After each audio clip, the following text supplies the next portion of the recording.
අපි නිදහසේ කතා කරගෙන ඉන්න පුළුවන් තැනකට යමුකෝ. නිදහස කිව්වේ ඔයා මොන වගේ තැනක්ද අදහස් කරේ? මන් දන්නේ නැහැ ඉතින්. ඔයා කැමති තැනකට යන්න. මාරම නිදහසක් නේ බබා තියෙන්නේ. ඔව් නේද? අර විහාරගේ පැත්තට අච්චා. ඒ පැත්තත් නිදහස්.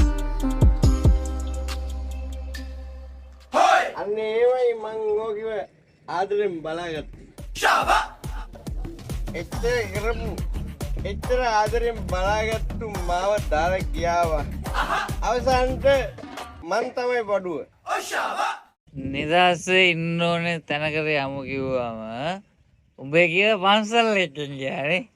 ඒවනේ. ඔව්. මුළු අටම ස්ථානෙම වැන්දුවා මං. සාදු සාදු. තොටෝ වෙලා බදියා. සුන්දර කොල්ලොත් බල්ලු වෙන්න යන්නේ පැය හෙල්ල සුදු හැටරින්